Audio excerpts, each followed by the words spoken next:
The Defender wireless controller from Retro Fighters is finally here. I'm going to do an unboxing first impression. Let's get to it. So first, just looking at the box, it's very simple. Definitely not too much to it. It's kind of small, but it is a very nice looking box. I like the colors and how everything matches. I did get the see-through blue controller here, and you'll see the box has that nice blue to it. Even the Retro Fighters logo has the blue on it. And then you just got your description on the back here.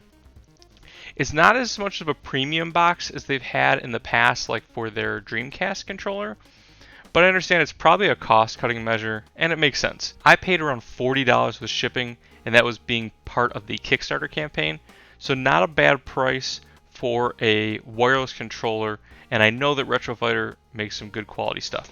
Alright, enough talking, let's get it open. Okay, so a box inside of a box. So you got the controller wrapped up. We have a USB-C charging cable. We've got a couple pieces of paperwork here. And then I'm hoping this is going to be the adapter. Yes. So since they passed their Kickstarter goal, there's actually 2 adapters in the box here for me. I'm not sure if you just bought retail if you're going to get this. This is the adapter for the system. I love that it matches the controller. And then we also do get a, if I can get it out. This is a USB adapter, and this is for PC. So because they passed that goal on Kickstarter, they did include the USB adapter for PC. So what's great about that is this device, this controller, can work for PS1, 2, 3, and PC. Alright. So looking at the controller now and focusing on that, I already love the feel of it. Great in my hands here. I have kind of small hands. The sticks feel beautiful. I mean, they are brand new. The buttons feel good. The D-pad actually feels great. We'll have to see how that performs, but in terms of a feel, it's really nice. The triggers are kind of mushy. I'm not loving that. They're very just kind of mushy. But the shoulder buttons, they're nice as well. And then you got your start, select, clear, and turbo. Oh, and that's going to power us on. Not connected to anything. It does have the 4 lights, so I'm assuming that's actually maybe for 1 through 4 in terms of who's connected, or it could be for battery level as well. Around the back, nothing too crazy here. There looks like that's going to be our sync button, which that's beautiful. I love having a physical sync button. And then on the top here, there's 2 buttons. One's got a fist on it, and one's got a square. I'm not sure what those are. Let's take a look at the manual here and see. It does come with a little sheet here that says, please charge for 2 hours before using. That's not going to happen today, guys. We're just going to jump right in. Alright, quick start manual. So those 2 top buttons, we've got punch, auto button, and screenshot button. Okay. Maybe that's because it can work on the Switch? It's possible. I don't know what punch auto button is though. Okay, so the LED indicators actually tell you things. So you've got non-analog mode, analog mode, player 2, player 3, and PS Classic Edition player 4. Okay, because this can work on the PS Classic, which is pretty cool. Alright, well, I've got a slim PS2, so let's just get this tested and see how it performs. Okay, that just connects. I've got a few games, and I am going to start with King of Fighters 11. It just auto-worked. I didn't have to do anything. I just plugged it in and it was already linked up to the adapter, so that's pretty awesome. Let's just go ahead and do an arcade play here. I'm going to do with my screen a little bit blocked, but that's okay. Doesn't really matter here. Let's just pick a couple characters. Everything seems to be working great so far.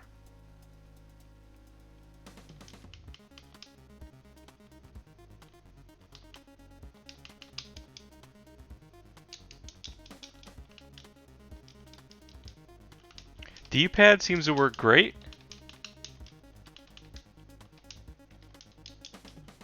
Let's see if the analog sticks... Yep, analog stick works as well. Well, that's nice that you can use either one in this game. Oh wow, there we go, that was a good one.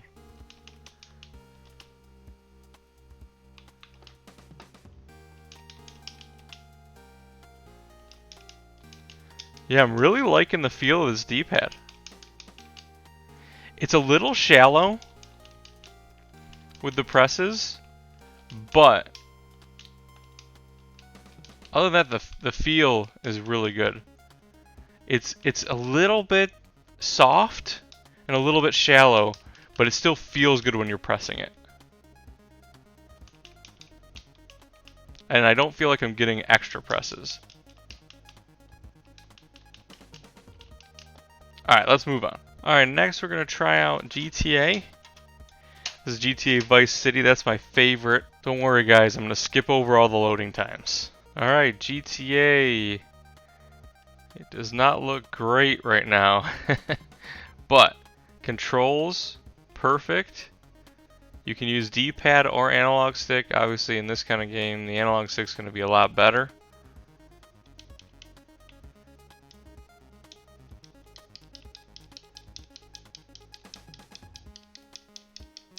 Oh, I got a cop. Run!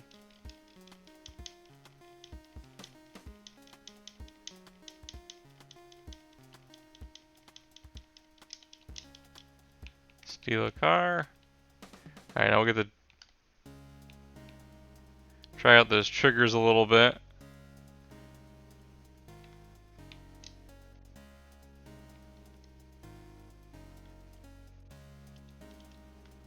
Yeah, everything works great. So I tested it on PS2.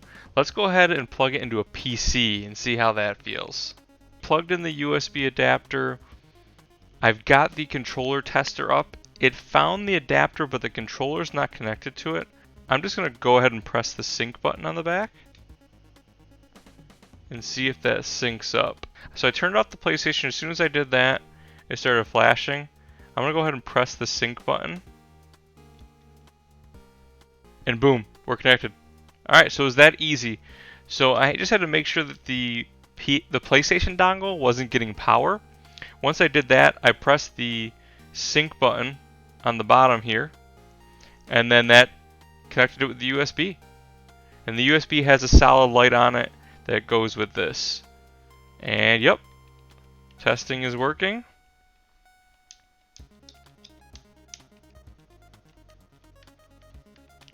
That's good.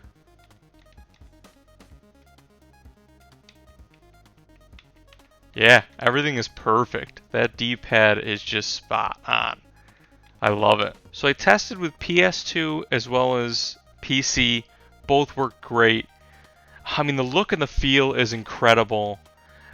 I'm really happy with this controller. I'm super excited to dive back into my back catalog of PlayStation 2 games.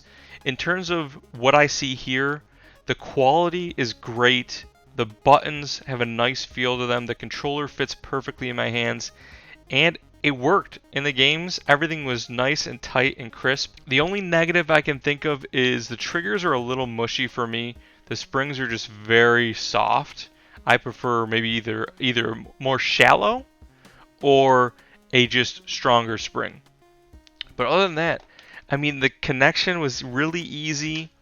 I was able to use it on my PS2 and my PC, so I think this is a win all around. You know, guys, if you're thinking about picking this up, I hope you do. I think supporting retro fighters is a great thing to do, just because they're going to keep making these incredible retro controllers that's going to allow us to be able to play these systems, and it's going to make it easier because it's just a better shape and style of controller.